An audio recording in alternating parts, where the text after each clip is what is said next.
and I have done so. Thank you, Billy. And if you haven't figured it out by now, we do have fun on the committee. And I think that's part of public image in and of itself, right? It's Rotary, it's fun. It's, you know, we don't have to deal with hard analytical numbers. And sometimes that's just okay. Anyway, I do appreciate y'all joining us again. And if you're new for today, thanks very much for joining today. This class is on storytelling. And Ashley Waters is going to do that for us. Ashley is a member of the Carroll Creek Rotary Club. That's also Frederick, Maryland. If you want to call it that. It's the home to Ashley, who, oh, by the way, is in the process of her working as a doctoral candidate for a doctorate. So if you don't think she's got enough things to do, this woman is amazing. And we are proud to have her on this team with us. Ashley, please, it's all yours. Yeah, no, talk about pressure. You guys have really prepped this up to be phenomenal. So I hope I don't, I hope I don't disappoint. Just give me a second here. I'm on two screens. Sometimes it gives me, you guys should be good. Alex, you seeing everything? Yes, okay, ma'am. perfect. So I often say that Rotary is the community that I never knew I needed. Back in 2014, I just had my first child, my only child too, but my first child. And at that time, I was the only person in my very large family that had moved out of a 10-mile radius outside of central Pennsylvania. So here I am in Frederick, Maryland with a new child. And I remember just like feeling this sense of new responsibility, right? And I went to my husband one day, whose family lives semi-close by, but not really. And I said, Andrew, I don't know what's going to happen if you get into a car accident. Who the heck is going to take Torrin? That's our son's name. Like, who's going to take him? I have no community here in Frederick, and I have this baby, and I was just kind of freaking out, right? And so I said, I need to either find my community here or we're moving back to Pennsylvania. And he looks at me and he's like, oh gosh, I don't want to move back to Pennsylvania, so please just go find your people, find your people. And so the weird thing about Frederick is that there are 600 Rotarians in our town. That is 1/3 of our district, which is kind of remarkable, right? Because there's something in the water here in Frederick about Rotary. And so I just kept hearing this over and over and over again. The people that I did know in town, either through my job or through my church, there's like, well, I have Rotary on Wednesday, or I have Rotary on Thursday, or I have a Rotary thing this weekend. And so eventually I just started asking questions. I was like, well, what is this Rotary thing?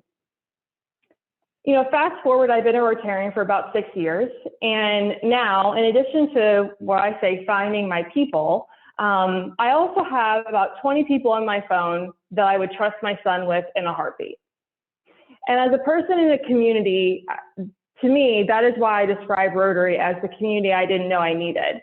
Because at that time, I was looking for one small thing. And what I found was something so much more than just people that I can trust, but people that are like-minded, that are dedicated to service above self every day, and that honestly are just good humans. And so that's really my Rotary story. And so you just heard me say that, right? And I said that time and time and time again. The first time I said it, I didn't really want it to be rehearsed or even like feel like something. But after I said it the first time, I was like, wow, that's a very different way to approach sharing what Rotary is to you. Because again, we're conditioned to do this pitching of, this is when we meet, this is how big we are, this is kind of what we do in the community. And that may or may not resonate with someone. But if you actually hone in on what Rotary means to you, it's going to open up a lot more. And we've talked today about how Rotary started as a networking organization. Based on its 501c status, it's actually a membership organization. And so sometimes we want to lead with membership, we want to lead with networking, we want to lead with service. But everyone has a different story about why Rotary means to them. So if you pitch me on networking, not really what I was looking for in a way. And so today we're really just going to talk about this, the power of a story, about finding your story, about coaching people in your club to find their own story, but also at a club level as well. Because the reality is that every Rotarian has a story. It's either why you joined Rotary, why you stay in Rotary, how you're involved in Rotary, what kind of service things you do or your friends or what it adds to your life. It's all there, right? So everyone has a story, just kind of figuring out what it is. That way you're not like Alex, awkward in an airport, talking to someone about polio and about Zoom, right? That's not what we want. We want really your story to captivate someone and be like, huh, Ashley really loves Rotary. And now I kind of know why. I wonder if I would love Rotary that much, right? So before we get into the sequence of the story and how I want you guys to think of this a little bit differently, I'm going to geek out for a little bit because I absolutely love brain science, anything about it, right? Books on sleep, books on like, all of them, right? I don't read fiction, I only read nonfiction. And what I love about why stories stick is because it is just basic brain science. That's what it is. You know, the human brain is wired to respond to well-crafted narratives. You know, neuroscience proves that storytelling is the best way to capture anyone's attention, to bake information into their memories, right? To make sure they don't forget it. And again, it's just been the primal form of communication that people have used time and time again. You know, they offer narratives, they offer stimulation and activation of your brain. And again, it actually releases 3 times more cortexes than any kind of facts and numbers alone. So when you're sitting there thinking, well, I'm just going to tell them we're a 200-person club in Frederick and we meet on Wednesday morning at 7:30, womp, boring. It's going to activate 1 or 2 things, right? A story is going to activate a whole lot more. And so again, it's the big thing about this, the primary function of stories is social connection. Their theory of the mind, it's how our brains are structured to work. And so they provide order, they are often pleasurable to a lot of people. And so again, by taking out that pitch kind of thing you used to learn and the typical elevator pitch type of essence where you're trying to fit in all the details you can, what you want to do is just spark something in someone, right? So that's what we're going to try to get today is the spark. The other thing about stories is there are really 3 types of stories, okay? There's stories of challenge.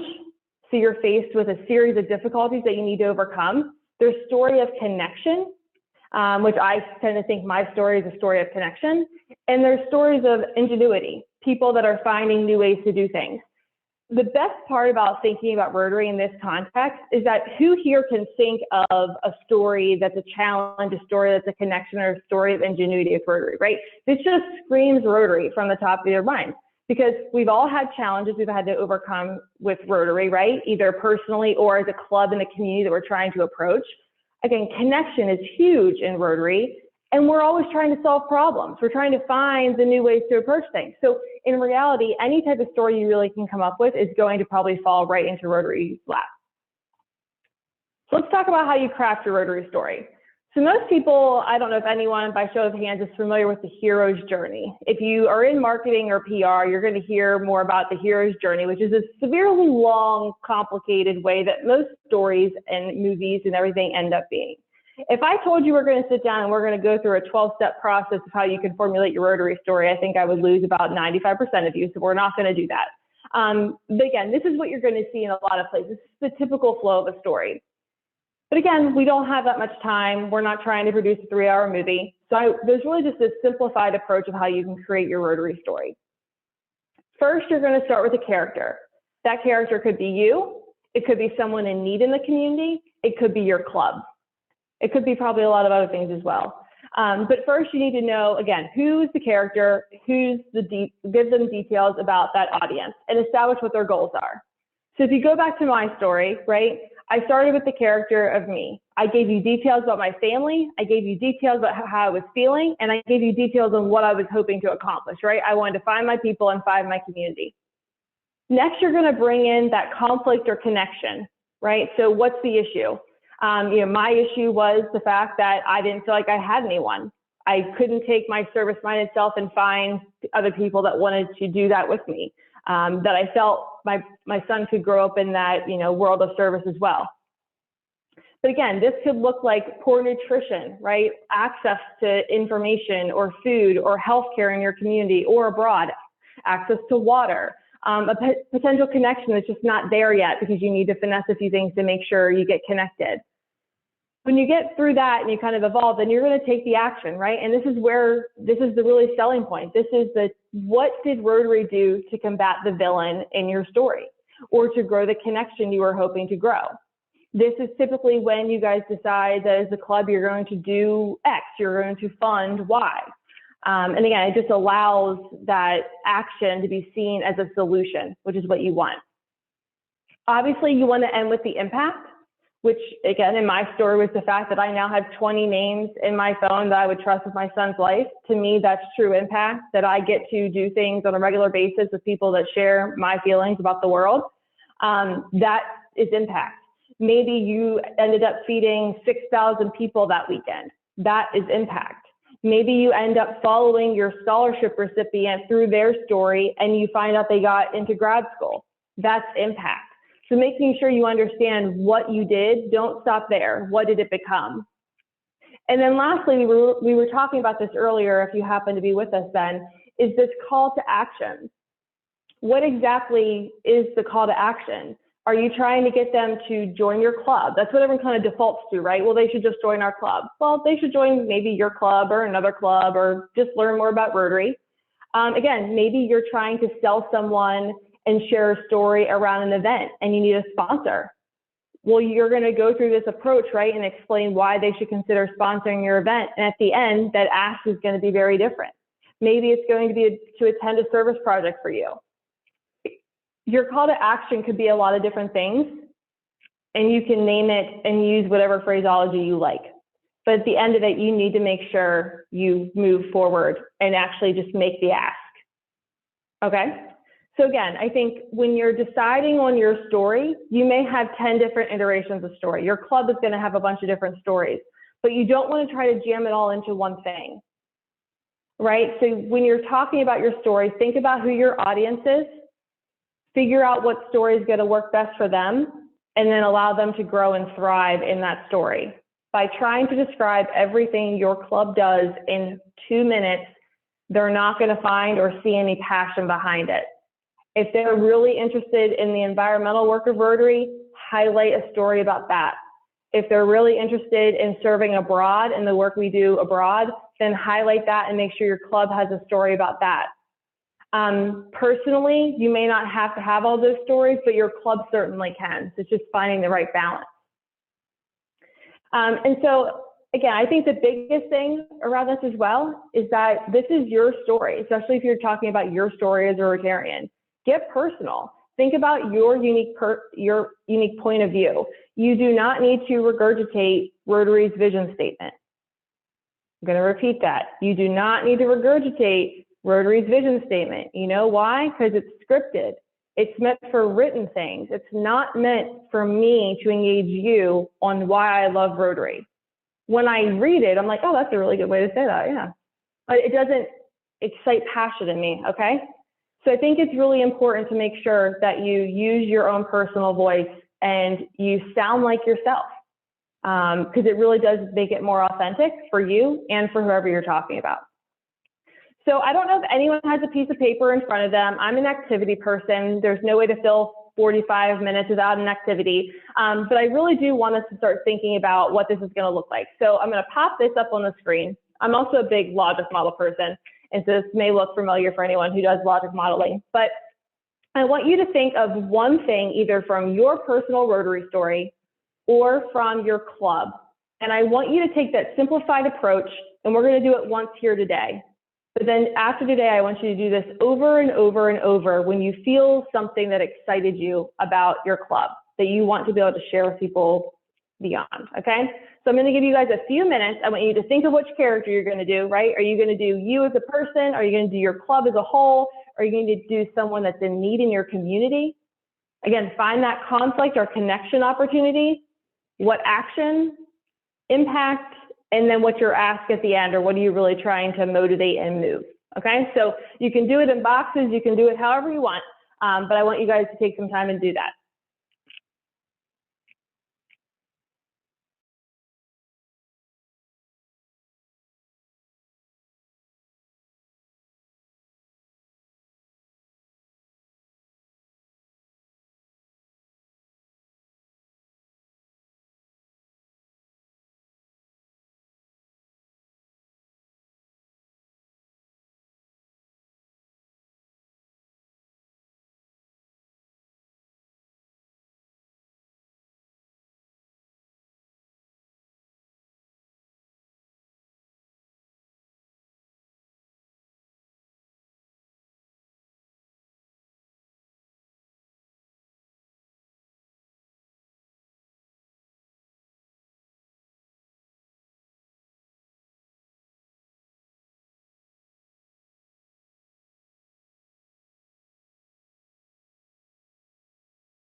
And I'll switch back to the slide prior. Oops. There we go. Just if you need description of each section, you can see them.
I'm going to give you 2 more minutes.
Okay, if you're not done, not a problem. But I am going to ask for some volunteers to just walk through. And this is not you giving your pitch to someone, but I would just like to have a few people walk through what project or what story they kind of took and how their arc formulated. If anyone wants to unmute and share. Yeah, I can go, Ashley. Awesome, Okay. thanks, Karen. Okay. So the character is me. And I just had closed a business in Brunswick, and my husband's retiring at the end of the year. And so we're retiring in central Pennsylvania. The conflict, you want me to go through all 5, right? Yep, go ahead. So the conflict is, what are we going to do? What am I going to do for the next, hopefully 20 years, my last stage of my life? What do I want to concentrate on? We're both in environmental education, environmental sciences. And so I really was focusing towards that. And so when I looked at Rotary, it was just coincidental that they started this whole environmental action group, which was fantastic for me. So I immediately looked at SRAG, and then I joined SRAG, and I've started becoming more aware of focusing what it is I really want to do with this next part of my life. So the impact was, I did lead a small team of my club members from Brunswick in a food waste challenge in the month of April. We had a ball. We learned a lot. It was a lot of fun. So the call to action, I would say, is that I really want to pursue I've have one foot in this other club already up in Huntington, and I'd like to pursue, they don't have an environmental committee. So I really want to pursue starting a environmental committee up there. So I guess that's it. Awesome. Yeah, thanks, Karen. So yeah, I think the cool thing about Karen's story is that, you know, it really does align the timing, and obviously Karen's in my district, so I know a little bit about her story and the club she's involved with now and the work they do. But, you know, with Rotary bringing in this environmental area of focus, it really does open up Rotary to be more intriguing and attractive to people that wouldn't have really have seen Rotary as a leader in this area, right? And so I think there's a ton of potential. And also just thinking about, Karen, when you were talking at the end, your call to action, again, your call to action is your call to action, but I could have seen that story going in a few different ways, right? Finding a new club and really activating them in the environmental world. Also really just sharing more about the environment focus of Rotary period, or even third, talking about the action groups and networks that evolve that connect you, you know, worldwide with people. Again, depending on who you're talking to and what story you're trying to convey, you can, you know, that's the cool part about some of these stories, right? You can make up your own ending. Where are you headed? Like, where are you trying to go? And so that's really cool. Thank you for sharing. I appreciate that. Anyone else? Joyce, I saw you working away. Oh, Frank, go ahead. I have a pretty good story. I have been doing reading buddies at a local elementary school. And a couple of years ago, one morning, a little 7-year-old boy comes walking in. I'm going to be his reading buddy. His t-shirt was inside out and backwards. And so I didn't want to, you know, reach over there, pull his shirt off and do all that. Sorry about that.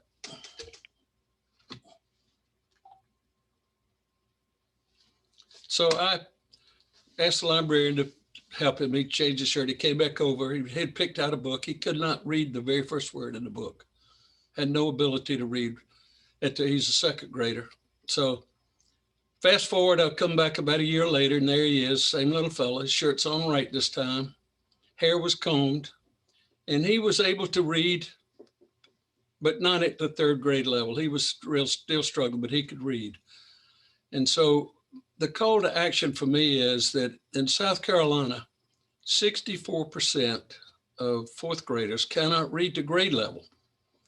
And I'm going to, as the governor coming up, I'm going to make literacy in South Carolina a #1 priority on my programs. We have got to have an educated cohort moving forward in this age of technology and so forth. So we're going to have a good literacy program. And I think most of the clubs already have a modest program, but we want to ramp it up.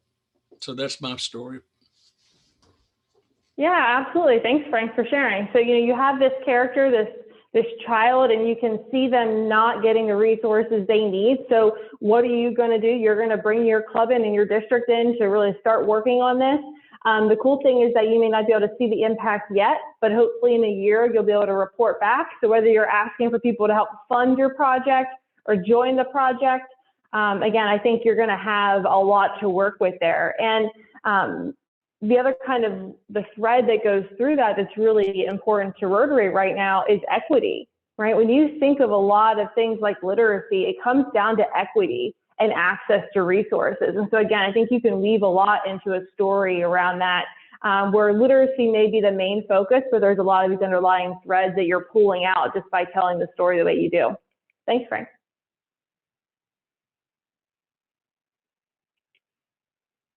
Anyone else? This is Vanna again. I had raised my hand, but I'm just going to jump in. My character is a woman named Kathy Coleman who lives in our community. She was supposed to get a new brace. She has post-polio syndrome. And she was supposed to get a new brace, but Medicare coverage extended the replacement another year. So her brace was defunct and she needed another one and couldn't afford to buy it. So I actually reached out to her. This was in the newspaper. I reached out to her to let her know who I was and that polio is a big part of our concern in the world. And and I asked her what we could do to help. Well, as it turned out, one funder actually funded the whole brace for her. And she called me back to thank me so much for stepping up to support her. In that conversation, however, she made a commitment to be the face of post-polio in our October bike ride for polio. So she's going to be part of our program in October to help put a face in America. It's not irrelevant. It's still important, and there are people who still need your help. Absolutely. Thank you very much. I'm sorry I missed your hand. I have that up now so I don't miss anyone else's e-hand. I was looking for virtual or real hand. Yeah, absolutely. And I think we said like, oh, don't start with polio, but this is a perfect example of where polio is the story. And so I think instead of just saying, oh, we do this, we do that, you're going to be able to show a real face around polio and the work we've done, but also the work that we're probably not yet exploring because we're still working on vaccinations abroad and the work that we can do to move forward. Absolutely. So again, just making sure you start with that character, you find the conflict, the action, and the impact, right? The impact is what we're all working towards. It's just really getting there in your arc. Absolutely. Richard, were you raising your, oh, sorry, go ahead, Sue-Ann. You sure? Okay. I don't know if someone else is raising their hand. When I joined the club, I heard about our club had been involved in this project for at least 10 years by that point in time. A local school guidance counselor reached out to the Rotary Club because her perception was we were the people who got things done, and told us about the number of kids coming to school without coats in the wintertime. She works at a Title I school that has 100% free lunch. And so it's now been for over the past 25 years, our club, starting with that one Title I school, and now 7 out of the 10 in our city, we purchase the coats and supply those children with coats. And it's expanded beyond the coats through partnerships with Kohl's and their foundation and their Kohl's Bucks. And so the guidance counselors during the winter break take the Kohl's Bucks in and buy hats and mittens and scarves and underwear and sweatpants, because sometimes these children have those needs. And so it's been now like a close to probably easily 25-year relationship ongoing and taking care of that. So you think of the hundreds and hundreds of kids over the past 25 years that have been impacted by getting, a coat, and we've gone even where we personalize them now. They don't just everyone gets the same cookie cutter coat, because we know how children can be harsh. So that's often something that when people hear about that, they, are inspired to see what else our club does. Absolutely, Sue-Ann. That's a very good example as well. And I think, again, it naturally follows that story arc. And the cool part about that story is that those types of activities are easily replicable for other things that people may be interested in, right? So there was a need and it was coats. But let's say someone else is more intrigued by shoes or food or reading, right? We already talked about literacy, or eye tests, right? There's so many things. And so I think the cool part about using that example is, depending on who you're talking to, maybe the coat thing doesn't necessarily resonate with them, but something similar could. And it's like, our club dove into this and we had, someone that led it and we were ready to go. And we're looking for more projects like this. Like, do you have any ideas? If so, come join us, right? And so I think, again, you can take the story, if you're trying to pitch it to the media one way, if you're trying to pitch it to someone to come and work with you as a Rotary partner or as a fellow Rotarian, it could be, shared a little bit differently. Absolutely. We'll do one more, because I think Maggie and Richard. Okay, we'll do 2 more, Maggie and Richard. Maggie, go first. Thank you. So the character in my story is a young woman who lives in a village in Botswana. She has 3 kids, she's unemployed, and her youngest son, he's almost 2 years old, about 1.5 years old, and he has club feet. He has club foot on both feet. He should be walking, and he's not. He can't walk. And this woman reached out to a Peace Corps volunteer who was also a Rotarian. And the first reaction was, oh God, what could we possibly do? But the problem was that he needed to be treated. He could be treated, but not in Botswana. He had to go to South Africa, and it was a very difficult challenge. So that was a conflict. The action that was taken was this Rotarian reached out to the Rotary Club at home and friends started raising money to get the child to the treatment in Johannesburg. In the process, connected with an organization called STEPS in South Africa, that this is what they do. They help children with clubfoot. And in that process, I met my mom. She's coming in the door right now. So anyway, so during that process, I'm talking right now, so can you get in? Yeah. All right. So during that process, we wanted to go bigger. We realized we helped one child, but that wasn't the answer. So we worked with STEPS to send them more money to help them with the process of spreading the training that they had only in Africa to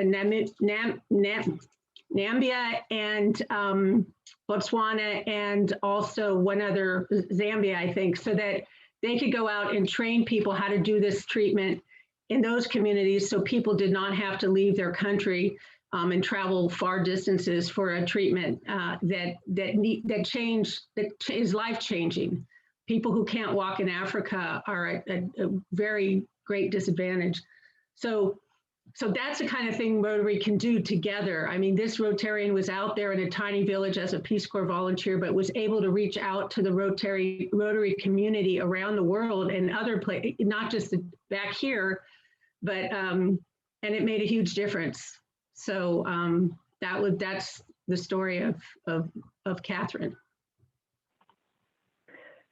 Great story, Maggie, and it's very amazing. And I think there's a lot to be said there about the immediate impact, but also the long-term impact and the potential, right? And I think a lot of us probably see that with a lot of our projects in our club, that we have a lot of potential. What do we need? We just need more people, right? We need more Rotarians. We know more good will be done in the world if we have more Rotarians doing the work with us. And so just finding people to go along for that ride and commit. Thank you. All right, Richard, you still there? You still interested in talking? Okay, very briefly. The character is myself, and I'm trying to rid the world of nuclear weapons by 2030. And also change the mindset of Rotarians and Rotary International. So we're up against people who feel that there is a need for nuclear weapons, that they create safety through deterrence, but feel that in fact it's the opposite. They create fear. They go away against the four-way test, and there's always the risk of accident, miscalculation, and terrorism and unstable governments. So so that's the conflict. What we've done to take action is we've put on educational conferences. We've written articles. We're working with Rotary to look at divesting from investing in weapons of mass destruction. And hopefully that they will come up with a plan to do that. And we are convincing more people that this is the way to go as a humanitarian issue. So we have spoken with RI's incoming president, and he's agreed that we need to have more education. So the call for action is to join our movement, to join our cause-based e-club, and to work with us. Wow, thanks, Richard. I think it's a very different spin on some of the other stories, especially around the activism part, right? So Rotary doesn't necessarily always have that strong activism because we try to stay non-political, and there's some certain things where they try to kind of toe the middle line on. But I do think, again, that's another selling point for people. That's another way to explain how someone can get involved and be part of it, or explain what we're doing, right? We are people of action. That's kind of our leading tagline, but action can also be through education and exploration and reflection. It doesn't always have to be boots on the ground outside. So I think that's a great story. So I know we probably could talk about stories for a really long time. And I personally love hearing things that people are doing, because it just, again, it reminds me why Rotary is so great, because people are so committed to so many different things, responding both locally and globally to the needs of our communities. But so we spent all this time today talking about stories and really trying to just debunk what you guys have learned about elevator pitches and, how to sell Rotary to people, or how to, make your public image stronger. So once you get this great story, again, it's a tool in your toolbox. And so what are you going to do with it? How are you going to use it? So I do want to close with a few tips here. So in addition to those one-on-one conversations, right, because we know that's where stories really shine through, there are a lot of other places you can use them as well. And if you can to keep that story arc going the way it is, these tools can be very effective as well. So first, you have social media. Take the time to think about every post that you make. When you post about working on the side of a road, picking up trash, you can say, we did a street cleanup today, we adopted a road. Or you can create the story around it. But, that we know that trash is bad for the environment, but we keep seeing it in our community, so we're committed to help picking it up. Or you could, talk about, let's say you're doing a toy drive, right? You could talk about equity. You could talk about lack of access. You could talk about just, generally wanting to give kids the experience of a holiday. There are so many different ways you can take what you're doing as an action and make it a story. So again, I'm not trying to put more pressure on people around social media, because I know some people get very nervous and freaked out about social media. But if you're going to use it well, right? Take the time to craft the story. Don't just post what you did, post the impact, and post why you're doing it, okay? Secondly is to pitch a local news outlet. Local newspapers and any kind of productions, they are begging for this stuff, right? They don't want to have to keep pulling articles from somewhere else and regurgitating them about all these national issues. They want local stories. They want this kind of stuff. It's easy for them. So again, just think about when you're approaching them. Give them the same story you would give to someone you want to be a Rotarian. Don't just stick to the 5 W's, the who, what, where, when, and why. You want to activate them. And if I can find the thing I posted earlier, I post it again, because it actually worked out really well for my club recently. It's a perfect timing for this. My club happens to collect bikes that we send overseas to allow people to get from A to B. And they fix up the bikes, and we work with a local organization that does this worldwide. And the news person, the reporter, ended up rolling up into scene on a bike, right? Like she totally got in character. And she got in character because we told a story, right? We didn't just tell the basic information. We told the story of why transportation is so helpful and bikes are so helpful, when for us, they're recreation. They're not recreation abroad, right? And so if you can tell more of the story, even your news reporters are going to get more engaged with you. And then lastly, videos and other mediums. Videos, we talked about this today, are very, very popular right now. If you can feel the passion and the energy behind someone, even in a 30 to 45 second video clip, it's going to help. So again, think about maybe giving, in addition to classification talks, which I don't know about you guys, but our classification talks have kind of gone like rogue in our club, and they're now like 30-minute presentations on every aspect of your life. And while I appreciate learning about my fellow Rotarians, not really the intent. Ask them to do a passion minute, right? Where they get to talk about what they're most passionate about in their club for a minute, and record it. You have pure gold, right? You just did it for your club, and you can repurpose it. So just think about how you can get your club members to share their stories, taking pictures that tell better stories, putting them together in a quick video that goes back and forth. All of those things, just again, they add to the feeling people get when they see that, right? So if we go back to the very, very beginning, it's going to light up all these things in your brain much more effectively, which is going to cause them to do something, whether that's to donate, whether that's to join you, whether that should just be a supporter or an advocate, right? All those things are going to happen because you lit up their brain in a different way. So I'm going to stop sharing my screen now, but I just want to really reiterate that storytelling is just the way we need to be approaching things. One story about you, a person in your community or your club is going to excite someone rather than trying to describe 85 things that your club does in hopes one of them sticks. Okay, so we want to make sure we're taking the time, think strategically, know your audience, and really just take the time to tell the story. Because when you tell a story, whether it's, you know, something you've rehearsed or not, it's coming from a genuine place. So I'm going to pause, I'm going to stop talking and see what questions you guys may have or any other thoughts you guys want to share.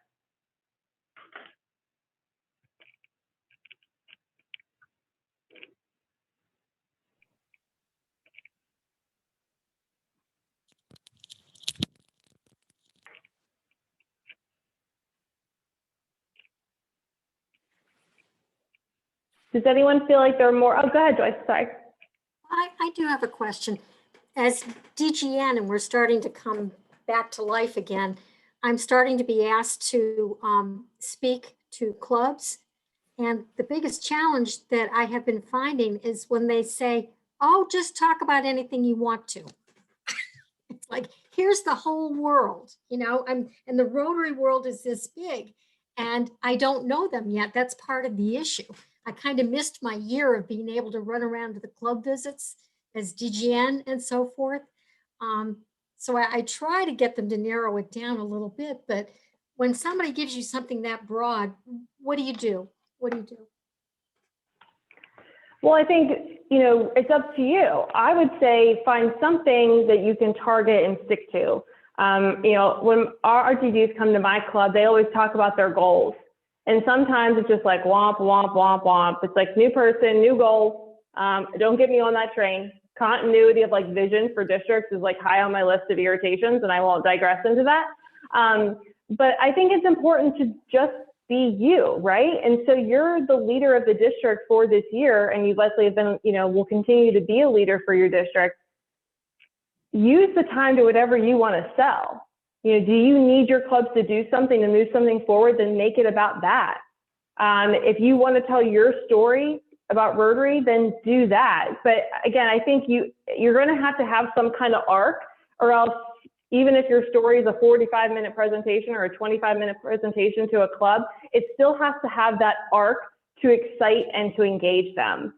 So I would say, you know, there are probably 85 ways you could run it. I agree with that, but I do think making sure you tell it in a story format will keep them more engaged because you have the call to action at the end, right? And I like sharing examples and exciting things instead of just like, this is what I need you to do for the year. Because again, I think that just, it brings them along, right? The same thing with sharing the stories today. Everyone's brains are now thinking like, oh, that's a cool idea. Or, hey, I didn't think of it that way. And so that's what you want. You want to leave them thinking about how they can benefit their community more, not just how we can, you know, check off a few boxes so we all get a Rotary citation. I'm not in Rotary for the Rotary citations. I'm not in it for, you know, other things. You know, I'm in it for, I'm using it for the ability to make impact in my community. So for me, that's how I would lead with that conversation. But I would still try to make sure you have some kind of arc in there and you end with a call to action. And then really it's just whatever you're passionate and authentically want to talk about that day. Okay, thank you. Sue Ann. Oh, sorry, you're muted. Here we go. Okay, sorry. Joyce, to follow up on that, I can tell you as a club member, and you know, you always hear the DG line coming through, and Ashley's right about, you know, here we go, another set of goals. One of the most inspiring speeches ever was someone's kind of like their Rotary life story and how Rotary had impacted them, and it's unique to them, but your club members will then get to know you better. So I think if you're on your first round of club visits before you become DG, then it helps them know who you are and why you're passionate about Rotary. And I think, I mean, I don't know if many of you may know Susan ZW from our district 7600. She has a very inspiring story. And you know, there were people crying at the end of her presentation. It was just that touching. Not that you got to meet that bar, but I'm just saying we then felt like we knew her. And I think that was very important. I think part of it Yeah, maybe. call it your Rotary aha moment. I like that, Maggie. Since you've been down and since we've all been down and out for a year, maybe, and this would be hoping beyond hope, that before you show up at a club, you go research their social media and see what they're doing. And then being able to make a connection with the audience, I think was always a very, I tried very hard to make sure I did that when I walked into a club, and just to make the initial connection that I actually was one of them, and I kind of understood what they did, and I thanked them for a particular project or something that they were certainly proud enough about to put up on social media, and then rolled into whatever I wanted to talk about anyway. So I didn't necessarily focus on them the entire time, but just start that connection, make them make that connection with you, and then roll on to whatever you really did have as a passion for yourself. I think Joy said, I think you'll do amazingly better than you think you will. We had at the district conference, the last one we were able to do in person, the RI representative was Bruce Goldson. And before he got up to talk, he had done his homework, and he complimented almost every major initiative that was going on in clubs and in the district. It was phenomenal. And I chit-chatted with him after it was over. He said, well, you got pretty good Facebook and posted. And he said, it's pretty easy if you spend a little time. So that's good advice, Alex. I've seen it in person. In the chat, Vanna, I like you're kind of bringing together Joe's presentation and my presentation, which we hope that, it all just kind of leads together to give you a plan forward today. But, using the idea of storytelling as a first assignment for your PR team. Absolutely, right? You have a set of, if you have a team and you're lucky enough to have a team, ask them their story, have them start crafting stories, because if they can start with their own story, then they're going to be able to work your club stories more comprehensively. And at the district level as well, trying to find those nuggets, those stories at the club level that can kind of come together and create a district-wide story. Sometimes can be really difficult. So the more people you have glued in and paying attention to those things really helps kind of captivate that larger story as well. I know we're running up on time here. I know folks are probably itching to go. So I will put my email in the chat. If you guys ever want to chat about anything, you can follow me on LinkedIn, Facebook, or Instagram. I put a lot of stuff on there about Rotary, quite a bit. I'll also be speaking tomorrow during the presidential conference. So I hope to see a lot of you there as well. So thank you for tuning in. Thank you for staying in. Thanks for doing an activity, late Friday afternoon. I appreciate it very much. And for everyone, and on behalf of the entire team, we very much appreciate y'all's time. And thanks for all the clapping. And Ashley certainly deserves that. Y'all do too, for staying with us, because I'm seeing the same faces all day long, and I really appreciate that. If you're all tied up and we don't see you again tomorrow or the next day, just understand that Ashley's offer, Billy's, Ken's, Joe's, mine, they are all absolutely sincere. If you need us, reach out and find us and talk to us. And I will send, again, this entire blurb out to the DG, DGE, DGN, the DG little d, the public image chair of the district. If you're not on that list, ask one of those people to forward it to you. It'll probably be Monday, but I will send out links to everything we've done. And hopefully you can use that as a tool in your toolbox. Thank you very much for your day. We appreciate it so very much. Be very safe, and goodbye.